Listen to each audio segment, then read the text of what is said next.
What is up everyone, FPL Harry here and welcome back to another video on fantasyfootballscout.co.uk. Thank you all for joining. Game week 7 of course was cancelled, but we are looking like we're going to get some fixtures to go ahead in Game week 8. Today what we're going to have a look at is a wildcard draft, well actually two wildcard drafts for you. At the moment, at the time of recording on Sunday evening, we do not have confirmation about whether all the fixtures will go ahead in Game week 8 or only some of them. It does sound pretty certain that we'll get the majority of them. It does sound like the policing and everything is trying to be covered so that as many matches as possible can go ahead. So what we're going to do today is have a look A, at a wildcard draft in case all the fixtures go ahead, and B, at a wildcard draft in case those London fixtures, which are the ones most at risk because of the amount of crowds that are going to be in London over the next week or so, if those matches get cancelled, what would we look at in terms of a wildcard draft? So the first wildcard we'll look at will be based on if there are no fixtures cancelled, and in the second half of the video we'll be looking in case those London fixtures do get cancelled. So let's dive straight in. What we're going to do is going to start off in goal and of course work our way up the pitch. We've gone with Pope in goal.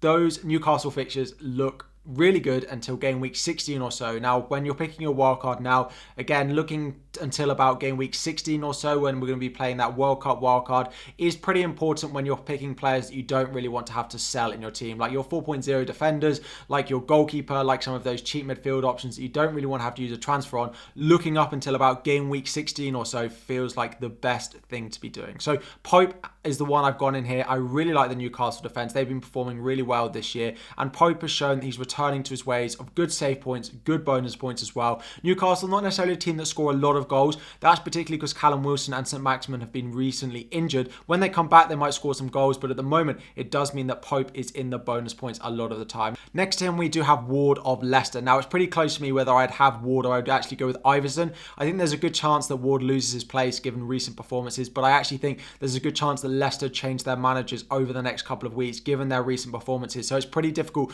to predict who's going to be in goal for them. So I am going with Ward, who is the current one starting for them. Again, you'd play Pope every week unless something catastrophic happens and you are forced into playing your backup in your Leicester goalkeeper. Moving into defence, we start off with Trent. Now, Trent has kept his place in here. Their upcoming fixtures are not that great, and definitely you could look to downgrade him. The thing is with this wildcard draft is I had the money in the bank. I do still like Trent as an option, maybe not as much as I did in the past, but you could look to downgrade him, particularly to Trippier, who's not in this wildcard draft. And I know one of the comments I'm going to get throughout this is you don't have Trippier in here. Trippier is a better option than Pope, which is absolutely fine, and I do probably agree, but there are no other goalkeepers I really wanted to get. So you could go for Trippier instead of Trent, but he does have the attacking threat. He does have those set pieces. He has been a proven FPL asset, and I do expect their form to turn around in the coming weeks.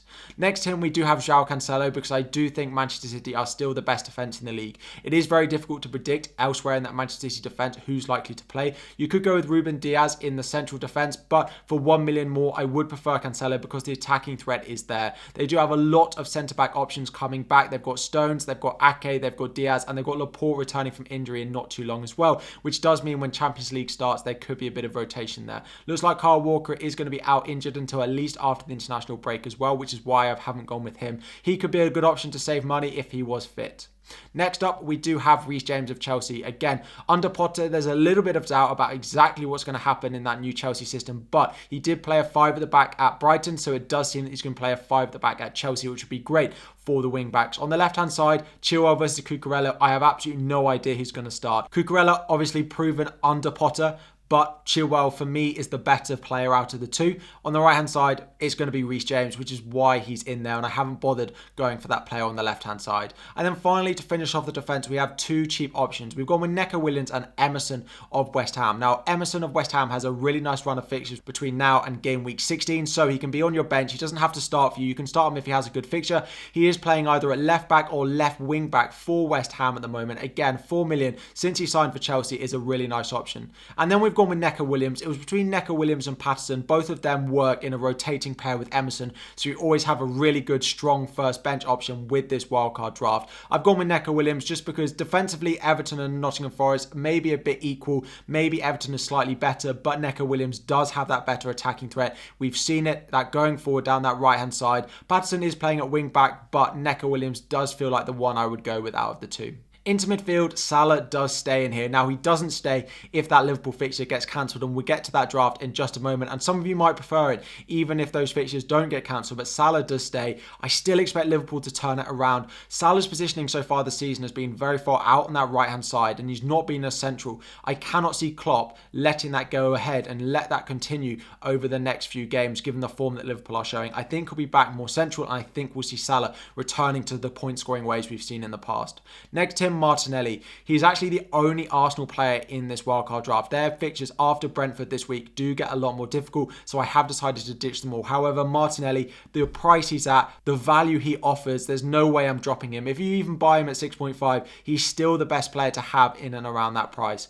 Elsewhere midfield, Marcus Rashford comes in. Although long-term fixtures are actually not that easy for Manchester United, short-term they are good, and of course that good fixture in game week 8 this week as well. And then at the moment we have Maddison. Now again, like last time I posted a wildcard draft, I'll have you all in the comments shouting at me for going with Maddison.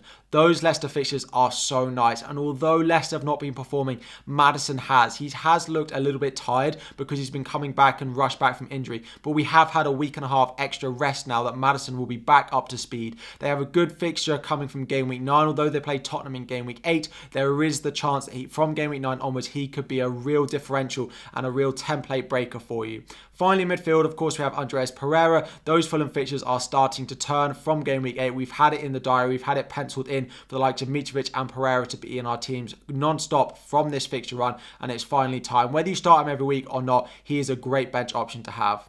And then we move up front, and we have gone, for me, with the template 3 that we've got here. We've got Haaland, we've got Tony, and we've got Mitrovic. So, of course, there's no Gabriel Jesus in this team. Now, you could, for example, go Trent down to Trippier and get Gabriel Jesus in here for Ivan Tony, for example. It is very capable of doing that if you wanted to. If you prefer Jesus, then be my guest. The only thing for me, as I said with Martinelli, those Arsenal fixtures do get difficult. If Jesus hadn't have scored 19 points in game week 2, he would not be nearly as popular. He's doing what Antonio did. He has a couple of good game weeks early on, and people held him despite him not necessarily scoring enough FPL points to merit being in our FPL teams. Haaland, of course, is in there, the best player in FPL at the moment, no doubt about that. And then, as we said with Pereira, those Fulham fixtures are finally turning. Mitrovic is in there. Nottingham Forest in game week 8, of course, that is a fixture that looks almost certain to go ahead this week as well. So this is my wildcard draft if no fixtures get cancelled. But, of course, we do have players in here that could get their fixtures cancelled because they are playing in fixtures that take place in London. This, of course, is Liverpool against Chelsea. So we've got Trent in here, we've got Salah in here, and we've got Reece James in here. Arsenal against Brentford as well. So we've got Martinelli in here, and we've got Ivan Tony in here as well. Plus Maddison playing against Tottenham. So we have a lot of players that would mean we couldn't put out a full 11 if the London fixtures did get cancelled. So in the spirit of this video not becoming completely useless if those London fixtures get cancelled, let me show you what I would change if that announcement does come.